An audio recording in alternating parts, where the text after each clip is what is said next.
Todos os dias a gente sai da nossa casa sem saber se iremos voltar, em segurança para nossa família, sem saber se a nossa família ela vai voltar para nós.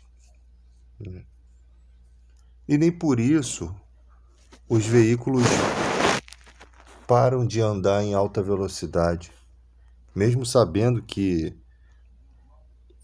muitos acidentes acontecem, né? Então a vida ela é cheia de surpresas que podem ser boas ou surpresas ruins. Surpresas boas quando você, apesar de sofrer algum acidente, você ainda tem algum livramento.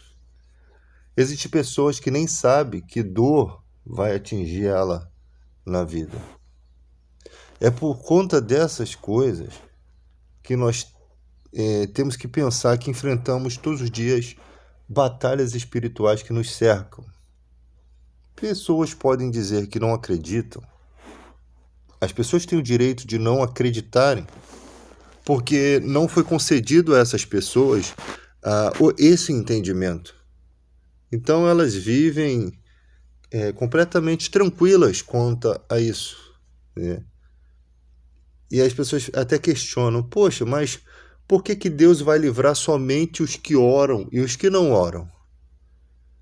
Não é que Deus não livra também os que não oram, Ele livra. Mas no momento que você sabe que precisa orar, que você entende essa responsabilidade, com certeza, pelos relatos bíblicos, nós entendemos que as orações elas podem muito em seus efeitos, ela tem muita eficácia.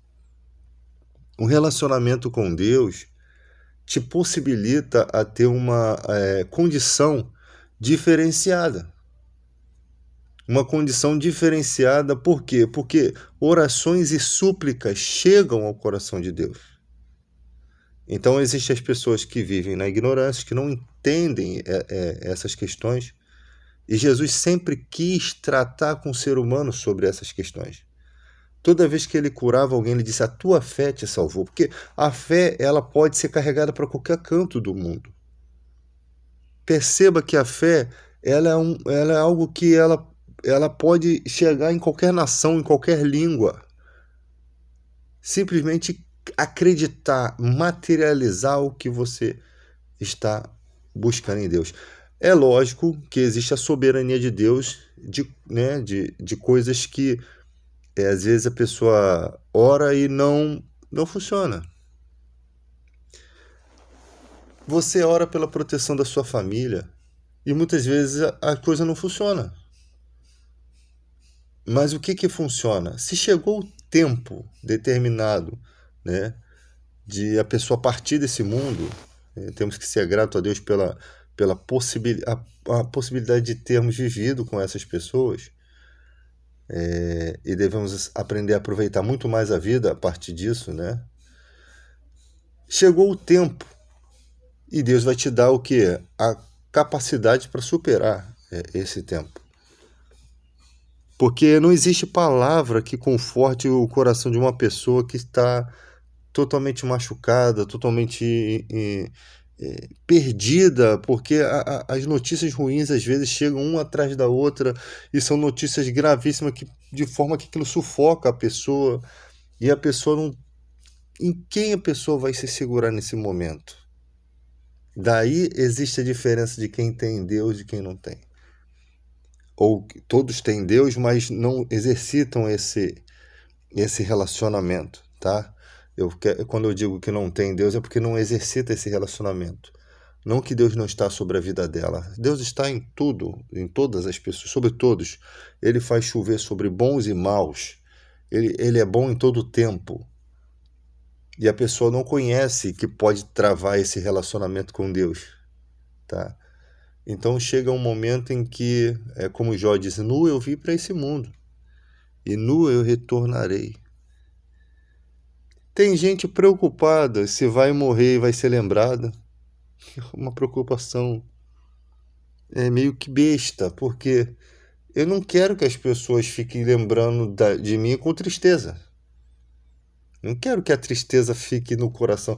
Aquela pessoa sempre você vai lembrar dela, sabe? Como se fosse uma missão sua. Eu acho que a lembrança tem que ser algo natural. Eu acho que não tem que lembrar por missão, né? Tem que ser algo natural, aquela recordação que vem, essas recordações às vezes transformam a gente, nos tornam pessoas melhores. Tem gente que já foi pessoas maravilhosas e fechou o coração, sabe? Ela se fecha. O ser humano tem uma questão que não se sabe se é a própria mentalidade ou se são embates espirituais. Mas tem gente que já foi muito boa nesse mundo e começou a se fechar e se tornou uma pessoa amarga.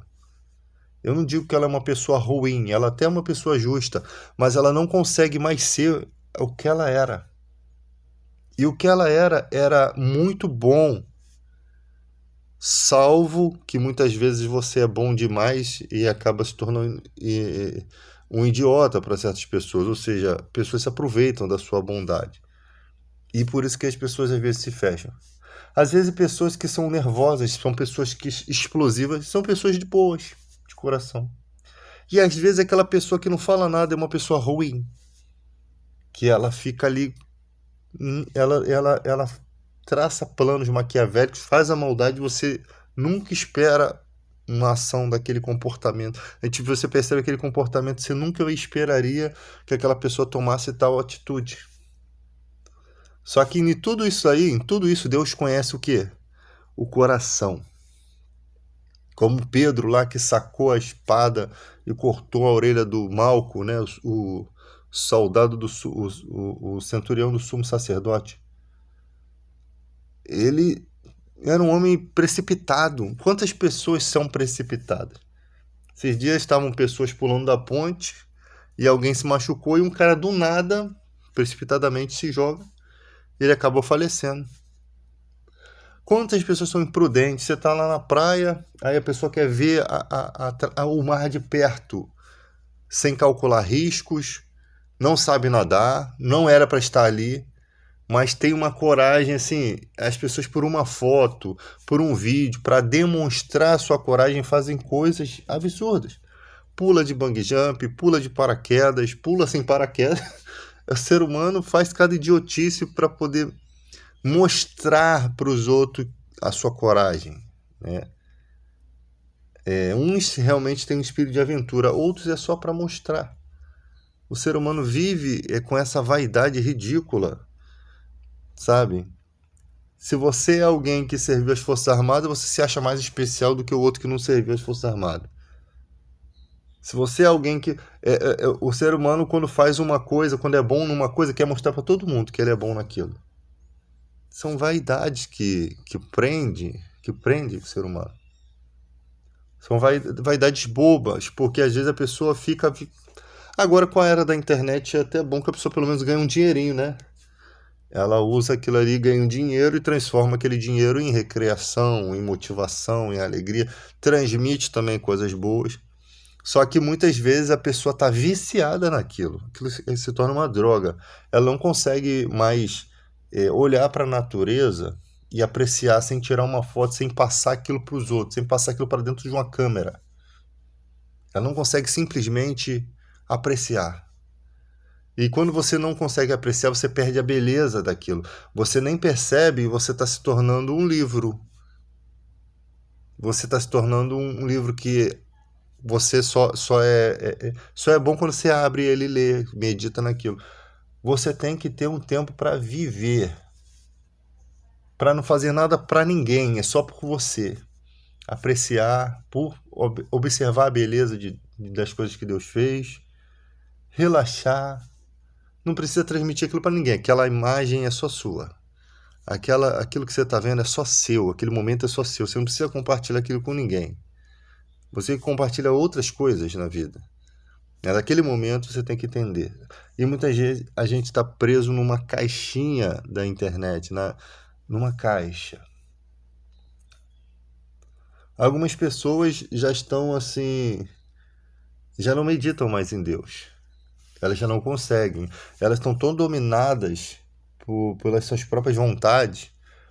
Elas estão naquela passagem da parábola do semeador que a semente cresce, se torna grande e sufoca a palavra, né? Que são os cuidados do mundo, as fascinações da riqueza e as demais cobiças.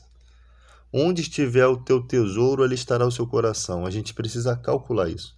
Porque dá a impressão que Deus nos abandonou, quando na verdade nós estamos abandonando Deus por conta dessas atitudes nossas. De colocar sempre as coisas em primeiro lugar e o espaço que era para Deus ocupar, que poderia ser um pouco de espaço, porque isso é gradativo, né? Você não consegue fazer Deus ocupar o espaço da sua vida de assim, perfeitamente de um dia para o outro. Isso é um relacionamento.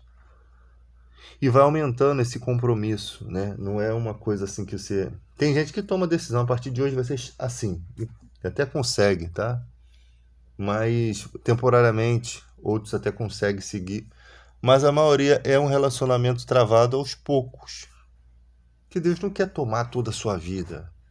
Não quer que você fique alienado. Nós vemos pessoas aí na igreja alienado. Aí nós vimos um presidente alienado se comportando de forma totalmente avessa ao evangelho e sendo apoiado pelos evangélicos. É de tal cegueira, as pessoas estão tão cegas que elas conseguem ver bondade em uma pessoa ruim. E é assim, sem essa capacidade de entender que aquele ser é ruim, que a gente coloca pessoas ruins para governar o sistema religioso. Eu sou evangélico, mas eu observo, por exemplo, o Papa. O Papa sim tem suas falhas, mas o Papa sempre está em buscando o que é a paz, da forma, às vezes, ineficaz, tá? É lógico que a estrutura católica ela se torna eficiente. São muitos católicos em todo o canto do mundo, né? Por isso que o Papa precisa interferir nas questões de paz na guerra entre Ucrânia e Rússia. Interferir de que forma? Tentando colaborar de alguma forma, movendo o coração dos católicos daquela região para que eles possam fazer uma pressão contra o governo para que essa guerra acabe. Essa guerra está virando falta de vergonha na cara já. Tanto do Putin quanto do Zelensky, quanto dos Estados Unidos, que a gente bem sabe que de um lado você tem o Putin, você tem um cara que tem um argumento para atacar, ou seja, deram a faca e o queijo na mão dele. E ele tem um argumento. O argumento é de estarem invadindo o território dele. De outro lado, os Estados Unidos, que é provocador. E no meio, um monte de corpos, um monte de famílias, um monte de pais que perderam seus filhos, um monte de filhos que perderam seus pais, um monte de filhos que vão crescer sem os seus pais, um monte de maldade, de covardia, medalhas sangrentas, honrarias ridículas. Infelizmente, numa guerra, não se tem como perdoar o seu inimigo. Que o seu inimigo pode matar um amigo seu. Infelizmente, esse é o pensamento de um soldado. Homens de sangue, que são colocados ali, jogados ali. Alguns motivados por uma vontade de serem heróis e acabam perdendo a vida. Outros vão voltar com enormes sequelas que ele vai perceber que aquele pensamento que ele tinha de como seria bom ter participado de uma guerra e tal para ser honrado, ele vai perceber que aquilo tudo não passa de besteira. Alguns vão realmente se orgulhar daquilo, vão voltar intactos ou com poucos ferimentos e vão se achar acima da média. E é sempre orgulho humano ridículo. Ridículo. Enquanto os maus, né? Para triunfo do mal basta que os bons façam nada, cruzem os braços. Os maus que governam esses países, que foram colocados pela própria população para governar esses países, eles foram colocados pelo povo. E o povo não conseguiu reconhecer a maldade neles. E quando chegou no ponto, agora famílias estão sofrendo por conta dessa irresponsabilidade de pessoas que não pregam a paz, mas que foram colocadas em cadeiras que não deveriam estar sentados. Então toda a maldade, aí você pergunta onde está Deus nessa questão. Deus está clamando para que o homem consiga entender os seus próprios corações, os seus próprios passos, o seu próprio coração e possa motivar outras pessoas na verdade. Hoje estão lutando pelo direito de continuarem falando mentira. Quando você fala em criminalizar fake news, é criminalizar pessoas que usam, que manipulam, que fazem maldade com comentários. Sempre teve isso na internet. Esses dias publicaram que uma pessoa morreu e a pessoa não morreu. E as pessoas se entristecem por um fato quando vai ver aquilo é uma mentira. Isso tem que ser criminalizado. Não é cercear o direito de você falar algo. Se algo for verdadeiro, você tem direito de falar. Agora, se algo for mentiroso, isso prejudica a nação. Principalmente em questões políticas. Tem que criminalizar. Por quê? Porque estão usando de má fé essa liberdade para falarem mentira. E quem não quer que criminalize isso é porque quer continuar fazendo a sua maldade, porque não tem capacidade suficiente para viver da verdade. Elas querem ver de uma mentira. E o pior é que eles vendem outra mentira para a população. Não, eles querem tirar o teu direito de se exprimir, de se expressar. Não. A gente quer tirar o direito de vocês ameaçarem as pessoas, de vocês fazerem maldade com as pessoas, manipular a opinião pública por mentira. É por conta disso que temos fome no Brasil. É por conta disso que temos governos sujos e medíocres. Por quê? Porque a política não avança, a população não avança em entendimento de que se a gente não mudar ali dentro, tudo aqui fora continuará da mesma forma. Então, quando você começa a galgar, a exigir um comportamento das autoridades, né, isso reflete em todo o sistema.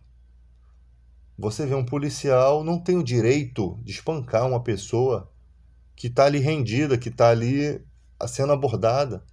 Ele não tem esse direito. Uma pessoa que é pega roubando no supermercado, quem pegou não tem direito de machucar essa pessoa. De dar na cara dessa pessoa. O ser humano, ele totalmente, tem um comportamento totalmente ridículo. Um comportamento preconceituoso, um comportamento maldoso.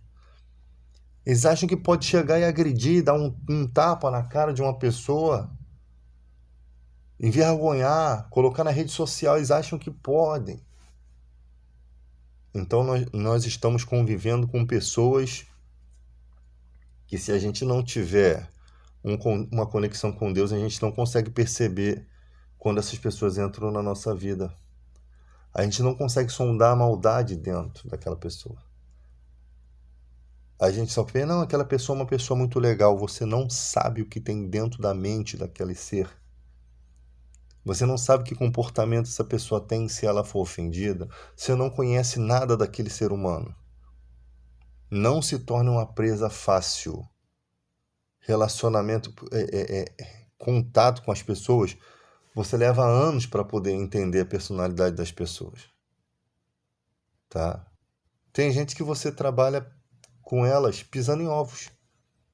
Qualquer coisinha que se faça, aquela pessoa muda da água para o vinho.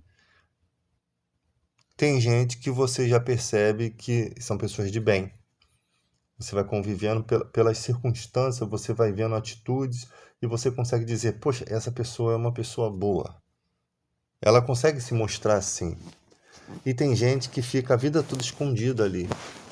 A maldade está escondida ali, você não consegue perceber. Até o dia que aquele pavio acaba se incendiando. Nós temos aqui a foto do evangelista Billy Graham, né? Foi um grande evangelista que ensina muitas coisas. Ele, Joyce Meyer, ensinam muitas coisas boas. O evangelho, ele já era para estar num estágio muito grande, tá?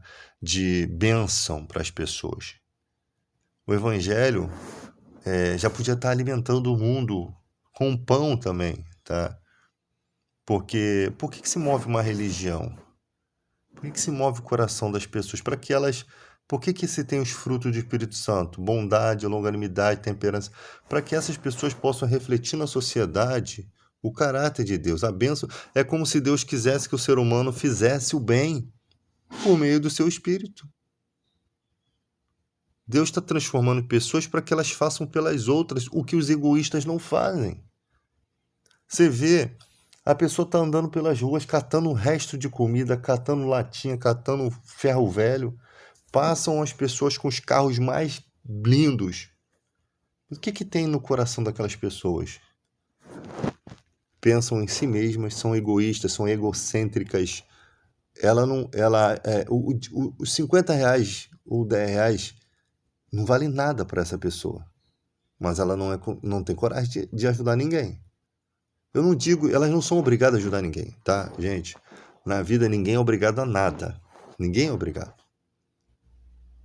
Se você não tem compromisso com Deus, eu acho que eu não vou pensar assim, caramba, eu vou ajudar aquela pessoa porque aquela pessoa está passando necessidade. Existem pessoas que não têm ligação nenhuma com a fé, com religião, mas têm essa sensibilidade, conseguem fazer bem. Existem pessoas que estão na igreja que não conseguem ter essa sensibilidade. Essas que estão na igreja teriam que ter o dobro, o triplo, o quíntuplo dessa sensibilidade. De que é o compromisso do ser humano ajudar o próximo. Uma pequena ajuda, cara, às vezes não precisa muito, uma pequena ajuda se cada um fizer a sua parte, se cada um fizer pelo próximo, por alguém, resolve o problema. Tem gente que fica esperando os outros pedir. Sabe, isso é uma coisa muito feia. As pessoas têm que ser liberais. Às vezes você não quer ajudar uma pessoa que você vê todo dia, porque senão você sente na obrigação de ajudar, né? Fica aquela coisa chata. Você se sente naquela obrigação, você faz, mas você sabe que sente aquela coisa. Faz por alguém que você nunca mais vai ver. Alguém que você vê que está trabalhando, às vezes, um entregador, que você vê que pegou chuva para trazer sua comida. E aí você dá um pouquinho do calor, né? do afeto, do amor pelo próximo. Aquela pessoa está na chuva, ela pega aqueles 50 reais, ela, caramba, a chuva nem faz mais efeito. Só em você trouxe calor para dentro do coração dela, de forma que ela saiu alegre na chuva. Ela veio triste e ela saiu dali recompensada. Ela saiu alegre. Você consegue transformar aquele momento ruim da vida de uma pessoa. E tem gente que não consegue entender isso. Quem vive na prostituição, na farra, que não tá nem aí para a vida, só quer saber de beber, e não quer saber de ajudar ninguém. Que ela pensa assim, já vou pro inferno mesmo, então não vai fazer diferença. Ninguém é obrigado a ajudar em nada, tá? E Deus não precisa dessas pessoas também, tá? Porque existe essa palavra, né? Quem dá ao pobre empresta a Deus. Existe realmente isso lá em Provérbios, se eu não me engano. Quando você faz pelo próximo, lá na frente a justiça de Deus te alcança. É uma cirurgia que você precisava fazer, ninguém conseguia, as coisas começam a andar, sabe? É um trabalho que ninguém consegue, de jeito nenhum, a área tá ruim, você consegue. As pessoas não entendem que o que ela planta, ela colhe. Só que às vezes ela não percebe como ela colhe. Ela não percebe que às vezes aquela colheita é muito maior do que ela não consegue calcular. Pô, mas eu fiz o bem a vida toda, nunca me aconteceu nada de bom. Não. Olha para sua família, olha para sua casa, olha para o teu carro, olha para a tua saúde, começa a olhar para as coisas que você tem, porque se você tiver um problema no estômago e não puder comer, você vai ver como é valioso comer. Então você tem que se sentir grato por você não ter um problema no estômago. Você tem que se sentir grato por você não estar passando mal. E às vezes você precisa ver uma pessoa passando mal para você entender como você está sendo abençoado, tá? E eu tô falando das coisas mínimas, tá? Eu não tô falando de câncer, de coisas mais graves, de pessoas que nascem que não têm nem direito à vida. Se não existe eternidade, Paulo diz, somos os mais miseráveis que existem. Comamos, bebamos e amanhã morreremos. Ou seja, se a gente não crê numa vida melhor do que essa, nós cristãos somos os mais miseráveis, porque vamos passar a vida toda se abstendo de tudo, se abstendo de coisas. Poderíamos estar vivendo loucamente, porque se não há eternidade, eu não tenho responsabilidade. Não preciso ter responsabilidade com nada. Não preciso me privar de nada. Pensando de forma bem natural, né? Porque a gente se priva das nossas fraquezas por medo, né? Por medo de ir para o inferno. Quem não tem medo de ir para o inferno? Tem que ter medo. Tem que ter medo de não existir mais, ou mesmo que não fosse inferno, mesmo que você não fosse existir, já seria ruim, porque você não vai ver as pessoas que você amou aqui nessa vida, não teria significado essa vida.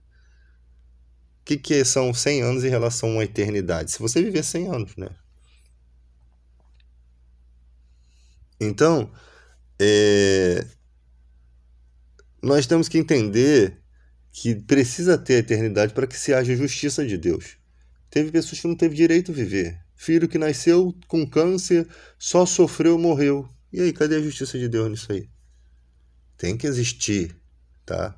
Eu sei que muita gente não crê, é teu direito não acreditar, mas deve ser muito ruim não ter uma esperança. Porque se você colocar vários seres humanos aqui, até ateus, e você perguntar para eles o que você gostaria, como você gostaria que fosse após a morte? Como você gostaria? E você começar a selecionar coisas. Você gostaria de ver seus filhos? Você gostaria de ver sua mãezinha que morreu? Seu bichinho de estimação? Até o teu bichinho de estimação, se fosse possível? É lógico que essas pessoas gostariam. Eu tenho certeza que não tem ninguém que diga assim, eu não quero ver ninguém, eu quero deixar de existir, ponto. Só se o cara for muito doido. Mas na realidade, dentro do coração dela, eu acredito que essa pessoa diria, não, eu quero ver meus amigos, minha esposa. É isso que Deus está querendo que a gente tenha. Uma possibilidade de uma vida eterna melhor do que essa. Às vezes eu falo para as pessoas, elas não entendem. Por exemplo, Adão pecou e começou a morrer. A partir daquele momento, o prazo de vida dele se esgotou. E essa morte passou a todos os homens. E mesmo assim, Deus o abençoou de forma que ele viveu centenas de anos. Se eu não me engano, 700 ou 900 anos. Gente, a gente vive nem 100 anos. E a gente é grato a Deus por isso. Imagina o cara viveu séculos. Deus foi ruim? Eu acho que não foi. Adão cumpriu seu papel de vida. Teve filhos, teve filhas. Às vezes a pessoa fala assim, mas como é que Caim... Como é que teve origem nisso? Poxa, Deus fez a mulher da costela de Adão. Não podia fazer da costela de Caim uma mulher em segredo e a gente não saber disso? Seria da mesma linhagem, porque sairia da costela de Caim. Poderia. Deus poderia fazer. Da mesma forma que ele fez com Adão, tirou a mulher da costela de Adão, por que Deus separa Caim? Mistério, nós não sabemos. Poderia fazer uma mulher da costela de Caim. E nascer uma linhagem ali que veio de Adão e Eva, lógico. Eva é mãe de todos os seres viventes. Porque existem coisas no Novo Testamento que confirmam o Antigo Testamento. Jonas ficou no ventre de um peixe? Sim. Jesus falou que assim como Jonas ficou, o Filho do Homem ficará no seio da terra, 3 dias e 3 noites. Ou seja, aconteceu Sodoma e Gomorra? Aconteceu. Jesus falou que no último dia Deus terá mais misericórdia de Sodoma e Gomorra, né? Que se os milagres que ele fez em Israel fossem feitos em Sodoma e Gomorra, eles creriam. Ué, Deus poderia ter mudado a história? Deus poderia ter feito como aconteceu lá com os povos bárbaros, lá na vida da cidade de Sodoma e Gomorra? Poderia. Poderia ter mudado a jornada. Poderia ter mudado o destino de Judas Iscariote? Se não estivesse escrito como seria, poderia. Deus não escreveu a história de Judas assim. Vai ser assim. Simplesmente Deus não interferiu na história de Judas. Ele disse assim, vai acontecer dessa forma, e não interferiu ali. Porque tem vidas que Deus não interfere, não sei porquê. ali, Deus poderia ter interferido na história de Judas? Sim. Ele poderia não ser aquilo ali tudo. E ele se arrepende. Mas remorso não é arrependimento? Claro que é.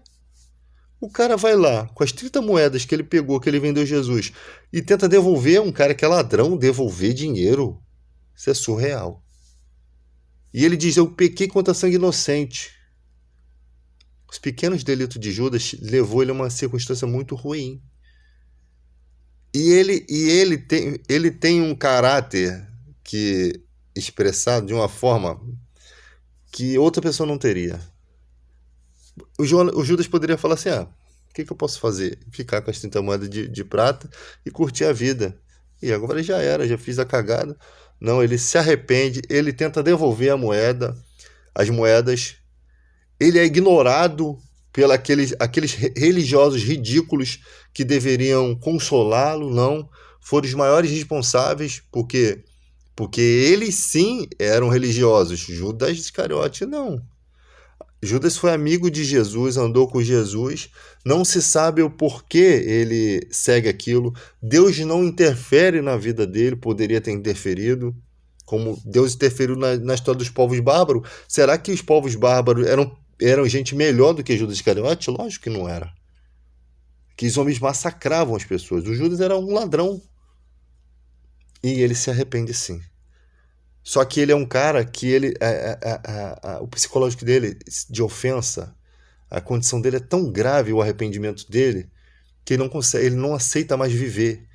Ele não se acha no direito de viver por conta do que ele fez, cara. Olha que ser humano incrível é o Judas Iscariote. Ele tem um arrependimento que uma pessoa comum não teria. Ele não se acha digno de viver pela maldade que ele fez. Só faltava para ele Jesus para conversar com ele, como Jesus fez com Pedro, porque Pedro também negou Jesus e com blasfêmia. Só faltava Jesus perdoar, conversar com ele, acalmar o coração dele, mas não aconteceu. Eu não digo que Judas está perdido, apesar da Bíblia falar, ele é o homem da perdição, sim, ele se perdeu. Mas Deus não interferiu na história dele. Por que interferiu na história de outros? Por isso que a Bíblia fala, terei misericórdia de quem me aprouver ter misericórdia. No dia do juízo, tudo isso vai ser levado em conta. Ele se arrependeu. Ele se arrependeu de uma forma tão amarga, tão terrível, que ele não se achou no direito de viver. Quer arrependimento mais forte que esse? Eu acho que não existe. O cara que a ponto de jogar as 30 moedas fora e a sua própria vida, que é mais do que 30 moedas, né? Pode-se dizer que é ouro. Que Judas devia ter uma família, devia ter filhos. Ele abriu mão de tudo isso para não aceitar o arrependimento, para tirar a sua própria vida. Já que eu fiz com que ele morresse, eu também tenho que ir. Cara, isso é de uma sensibilidade tremenda, cara. As pessoas falam, isso é um ato de covardia. Não, cara, isso é um ato de coragem, mano. Ridículo, sim, ridículo. Mas não é qualquer um que tem essa capacidade. E não tô incentivando a ninguém fazer nada disso, tá, gente? Porque as pessoas pensam que a gente tá falando isso para incentivar. Não, jamais isso. Mas existem pessoas que têm essa sensibilidade. É lógico que o melhor a se fazer é encontrar Jesus, conversar com Deus, porque Deus está disposto a perdoar, né? E no caso de Judas ainda mais porque a história tinha que seguir daquela forma. Até as vestes de Jesus sendo repartidas e a túnica, lançar o sorte sobre a túnica, isso está profetizado lá nos Salmos. Que seria daquela forma, ou seja, Deus está revelando. As pessoas pensam assim que Deus botou para ser daquela forma. Não, é que Deus está revelando que ele conhece o futuro e que vai ser daquela forma e que ele não vai interferir naquilo. Porque ele não interfere em tudo. Pelas razões dele. Nós temos que notar que, você imagina, um cara como o Hitler, né? O que ele fez com a nação judaica? Se Deus tivesse tirado a vida dele lá no início. Então, muitas vezes, você não sabe o futuro de ninguém. Por que está partindo? Existem pessoas que têm uma vida retinha. e chega alguém e transtorna aquela vida de tal forma que aquela pessoa de boa se torna uma pessoa ruim. Que ela não seria aquilo se aquela pessoa não tivesse entrado no caminho dela. Então tudo isso Deus conhece lá na frente. Deus, sabe, por isso, a gente tem que pensar numa coisa, gente. Se você consegue ver bondade em Jesus Cristo, pense que Deus também é igual a Jesus Cristo. Tá? Se você consegue ver, como é que você consegue ver maldade num Deus do Antigo Testamento e não consegue ver maldade em Jesus Cristo? Se Jesus mesmo falou, o Pai que está no céu é maior do que eu, não faço nada que eu não tenha visto o Pai fazer. Que Deus é a luz, não existe nele treva nenhuma. Não existe injustiça em Deus. Ele não pode ser injusto. Simplesmente ele tem o controle da vida eterna. Quem tem o controle da vida eterna pode fazer coisas que você não pode. Pode desligar vidas aqui, porque sabe que eternidade, bondade em eternidade, é uma coisa muito mais magnífica do que essa vida aqui. Por isso que Paulo diz, a presente tribulação não são para comparar com a glória que há de vir. Não existe comparação. Se você sofrer qualquer coisa nessa vida aqui, e Deus te colocar na vida eterna e abençoar você, que ele pode fazer isso em vida, já foi provado na vida de Jó, que em vida Jó viveu até a 4ª geração, viu netos, bisnetos, tataraneto, trineto, quinqueneto, não sei mais o que, não sei mais falar sobre o restante, e morreu fartos de dias. Nessa vida. Deus consegue fazer nessa vida. E a vida eterna, que é a maior ainda. Ou seja, se Deus quiser, se Deus não vai fazer aqui, ele pode fazer do outro lado. Então não questione o caráter, o amor, a condição de Deus. Mas Deus foi injusto aqui. Deus não pode ser injusto. Deus não existe treva nele. Você que não está conseguindo enxergar a perspectiva do que ele enxerga. A loucura de Deus é mais sábia do que o homem, se Deus fosse louco, né? Então entenda que se você não consegue ver maldade em Jesus Cristo, você não consegue ver maldade em Deus. Porque Jesus é a expressão exata. Ele é a expressão exata do caráter de Deus. Toda vez que Jesus foi questionado, mas por que Moisés deu carta de divórcio? Por causa da dureza do coração de vocês. O homem sempre tinha responsabilidade naquilo. E outra coisa, a carta de divórcio não era para prejudicar. Era para ajudar as mulheres. E para ajudar, Deus muda a circunstância. Tanto que muitas vezes foi profetizado na vida de pessoas que iriam morrer e aquelas pessoas se arrependiam e Deus acrescentava mais anos de vida. Ou seja, para o bem, Deus está disposto a mudar a sua ira. Para o bem. Agora, se aquela pessoa se transtorna, as bondades também se tornam para a ira de Deus. Né? Se transtornam. Acaba que aquela pessoa tem... Ele fala, eu tenho promessas para você se você fizer isso. Mas se você fizer aquilo, essas promessas não vão funcionar. É assim que a gente vê o Antigo Testamento. Se me guardares isso, isso e isso, você vai chegar aqui. Mas se não guardar, irmão, tu vai cair na latrina. É o recadinho de Deus. Por quê? Porque Deus tem aqui, tá te mostrando que se você fizer assim, vai ser dessa forma, vai ser bom. Mas ele sabe que o homem, ele segue seus próprios caminhos. Começa a farrear, começa a se engraçar com mulheres, começa a beber, e aí eles transtornam todo o seu destino. Às vezes a pessoa não percebe, você pode estar em qualquer lugar do universo, você pode ser um mendigo, você pode ser quem for, um drogado, você pode ser quem for. O acesso a Deus está aí. E às vezes você consegue um acesso extraordinário que uma pessoa aqui fora não consegue. Olha o que Jesus fala, né? Fala assim, vê as aves do céu, não plantam, não colhem, Deus tem alimentado. Não vale mais você do que as aves do céu? É uma palavra simples demais, tão simples que as pessoas desprezam. As pessoas parecem que gostam de coisas difíceis, né? Gostam de texto no hebraico, no aramaico, no arcaico, no jamaicaico, sei lá. Mas não gosta da simplicidade da Bíblia. Pediu perdão, está perdoado. Se arrependeu de coração, confessou, está perdoado. Não faça mais. É simples. Aí o ser humano, não, eu tenho que subir a escadaria da penha de joelho. O ser humano começa a colocar coisas que não tem. Quando orar, ore poucas palavras. Aí o ser humano quer fazer um Alcorão, né? Ele quer fazer uma enciclopédia de oração. Não chega, não passa nem do teto da casa. Então o ser humano que dificulta as coisas. Vê as aves do céu, não plantam, não colhem. Deus a tem alimentado. Não vale mais vocês do que as aves? Ou seja, será que Deus se preocupa só com as aves e seres que nem têm responsabilidade do que está fazendo? Você imagina, você tem um louco lá na rua que vive ali, coitado dele, mas ele não tem responsabilidade nenhuma. A mente dele tá nem aí pro dia. Dia e noite para ele, ele não tem as pressões que uma pessoa que trabalha tem, de pagar a conta. Quando você vai ver, você que é o miserável, você que é o desgraçado e não aquela pessoa.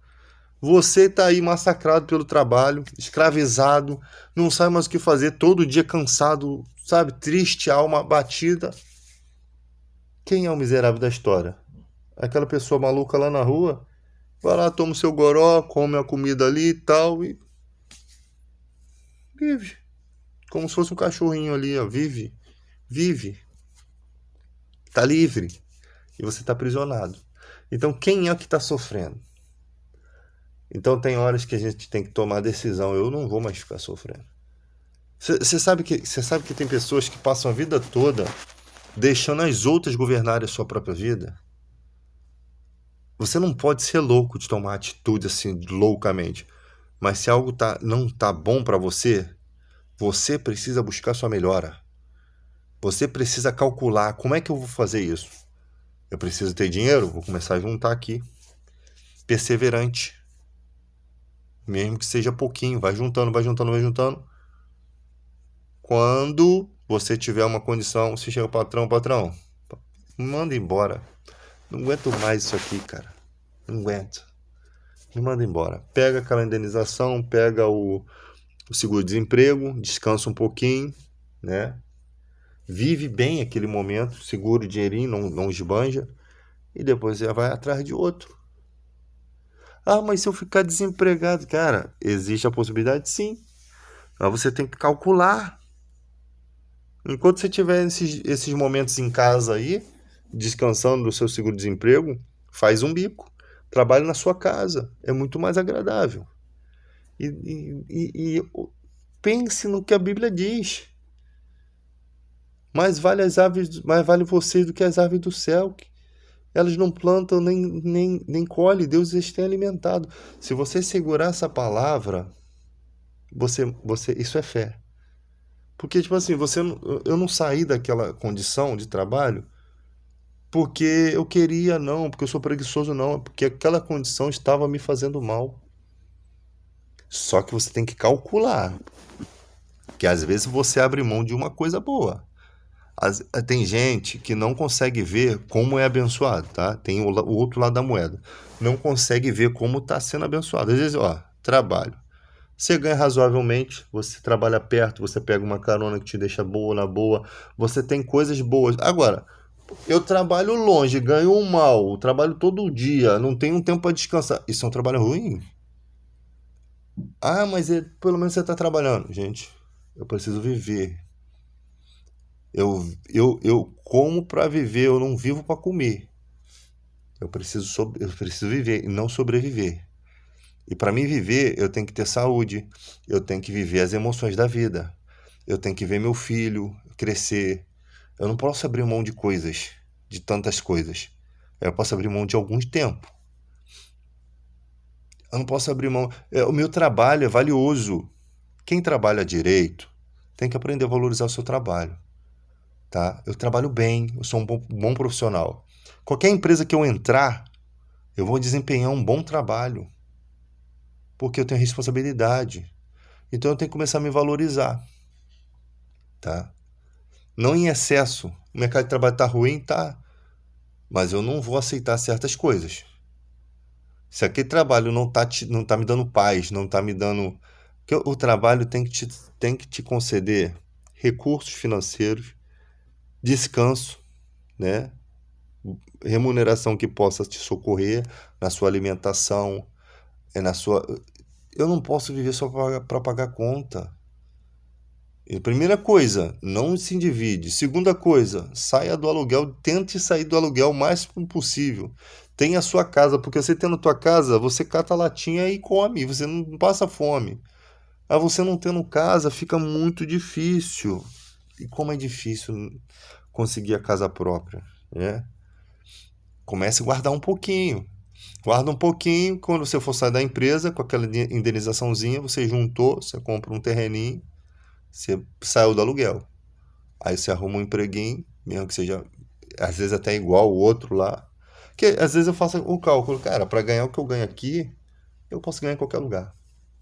Então já completei aqui 5 anos, vamos fazer um acordinho, pego esse dinheirinho, descanso um pouquinho e vou pro outro, pode ser até igual, né? Mas eu avancei, eu ganhei aquele dinheirinho, eu descansei, sabe? Eu avancei, eu cuidei de mim. Então isso a pessoa tem que raciocinar. Então, tudo isso tem que estar, você tem que estar com a mente tranquila em Deus, com o coração tranquilo, tirando as contas, tirando as dívidas, que isso massacra o ser humano, tá? Isso faz com que o ser humano perca muito da sua vida. E assim, nunca tomar atitude precipitada, se calçar bem, sabe? Se resguardar para você quando tomar uma decisão, tomei a melhor decisão. Você tem que ser um cara safo na vida. Não fazer de qualquer maneira. Tem gente que escuta uma palavra na igreja, aí pensa, o pastor falou isso pra mim. Aí a manhã pede as contas e fica na pior, na pindaíba. Porque ele interpretou tudo errado. Não se pode interpretar assim.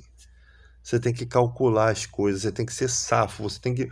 Depois que você passar pelo processo, você tem que dizer assim, caraca, eu tomei uma atitude sábia, tomei uma atitude correta. Não aceitava mais aquilo, não dava mais, tá? Tem que cuidar de mim. O resto que se exploda.